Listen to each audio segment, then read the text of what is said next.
sign, Aquarius, Gemini, Libra. Kumusta po kayo guys? Okay, so air sign, maraming salamat po sa walang sawang pagsubaybay sa ating pong mga reading. And paalala lang po, ng reading po natin ay general reading lamang. So maaari po kayo guys makarelate, maaari rin naman pong hindi. Kaya gawing gabay lamang, okay? So guys, ay maiba ako. May nabasa kasi akong comment kahapon. Sabi niya, Madam, wala na po yung bell.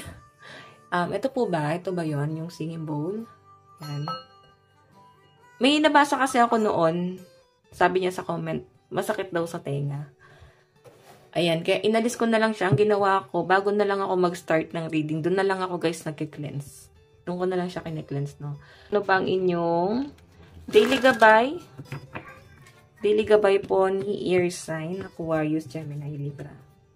Okay, wait lang po. Air sign. Gabay kapalaran po ni air sign. Meron po tayong real estate.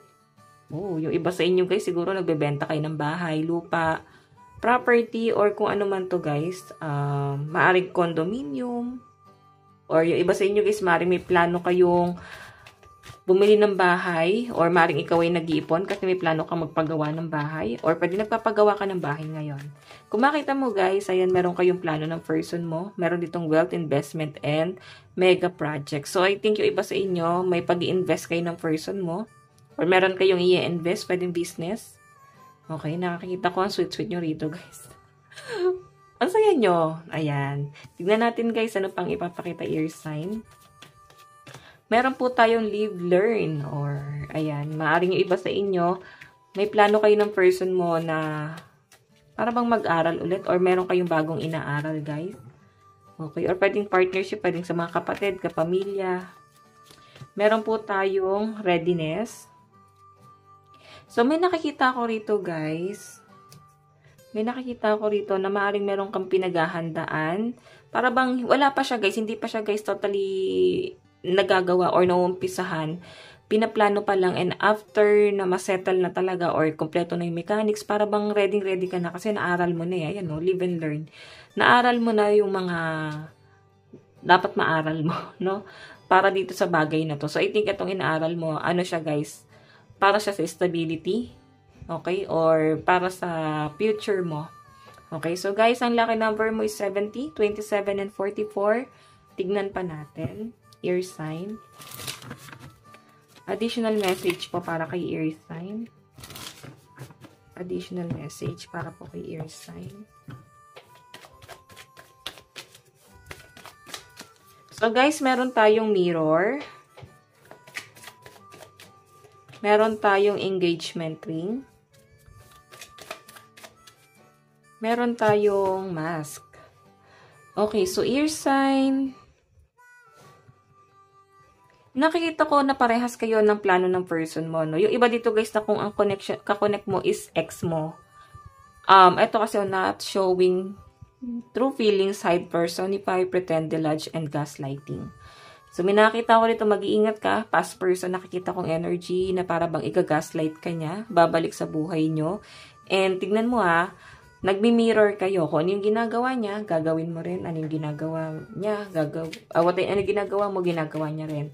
So, may pag-iingat dito sa relationship na to, guys. Ingat na ingat tong person na to. At ganun ka rin naman. Maaring nasaktan ka kasi nitong taong to. So, para bang ngayon, guys, mas nagiging matalino ka na. And hindi mo siya guys basta-basta papasukin sa buhay mo. Engagement ring. Siguro guys engaged na kayo na tong taon to. And parang hindi natuloy yung inyong pagsasama. Okay? Maaring may nangyari. Inabandon na ka ba niya? Titingnan natin guys pagdating sa love life mo. Okay, so pagdating sa love life. Love life o spirit guide.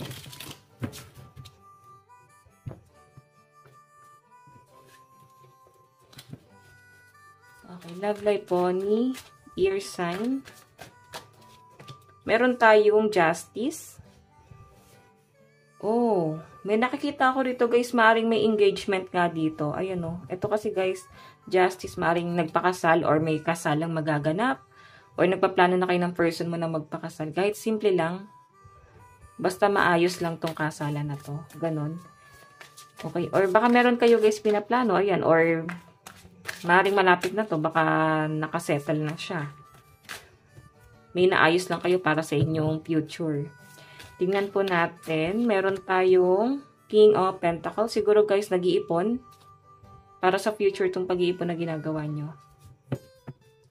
Okay, tingnan natin guys. Nakakita ko mukhang secure ka sa person mo, Earth sign to lang.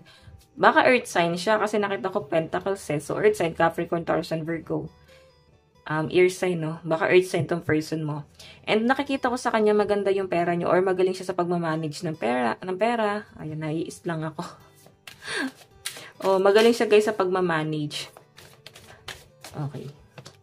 Iba sa inyo guys, maaaring, ayan, hindi ganun kaganda ang daloy ng pera mo. And si person mo, siya yung parang bahala dito. Okay? I know, may mga sacrifice kang ginagawa. So, I think, si person mo, hindi ka naman guys pababayaan. Yung iba naman dito guys, na hiwalay na, sabi ko nga guys, is maaaring kakonect mo, is ex mo, baka kasi dalawa silang kakonekta mo dito, air sign. Nakikita ko, nafe-feel mo na, bakit ka kaya niya binabalikan? Siguro guys, dahil nga, kapos din tong taong to sa financial. Okay, ayan nga. So, sa mga single naman dito, guys, hindi nyo masyadong iniisip yung love life nyo. May nakita kong property, siguro papagawa ka ng bahay or bibili ka ng property. Ito yung mas pinagtutunan ng pansin ng mga single sa inyo, guys. Kumbaga, yung iniisip mo is para talaga sa future. Okay, and nakikita ko na nagkakaroon ka ng conflict sa pera. So, mas sinesettle mo muna yung daloy ng pera mo kaysa sa love life mo. So, once na masettle to, siguro guys, yung iba sa inyo, ready na kayo mag-commit. Tignan po natin pagdating sa inyong kaperahan.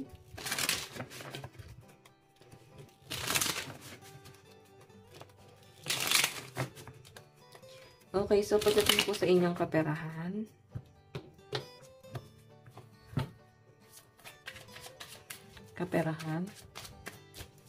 Meron po tayong King of Swords. Meron tayong Ace of Cups. Wow, napakaganda nito guys. Nakita ko yung pagiging madiskarte, matalino ng mga ear sign. Tignan mo naman yung Ace of Cups, tapos may pera doon. So, maaaring may paparating sa inyo guys, nakasaganahan.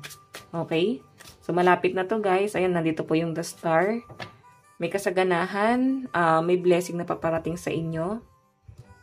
So, i-claim na natin to guys, tong blessing na paparating sa inyo. Okay, ingatan mo yung health mo kasi pinapakita rito sa inyo na medyo may conflict ka pagdating sa health. And siguro kung may nararamdaman ka, baka hindi mo pa guys, hindi mo maipagamot yung sarili mo kasi kulang sa pera. Okay, so titignan natin guys pagdating sa inyong advice no. Ayan, advice na. Advice po ni ear sign. Meron po tayong solitude, contemplation, quiet, clarity, renewal. Ngayon kasi guys, nakikita ko, tahimik ka. Lalo na sa mga single guys, gusto mo ng katahimikan, kapayapaan, nagpaplano ka ng mabuti rito. Ay, gusto mo pag-isa eh. Ayaw mo nang makarinig mo na ng masasakit na salita rito. Okay? So guys, ito lang naman po ang inyong reading ear sign. Hanggang sa muli, God bless and love you all. Bye-bye po!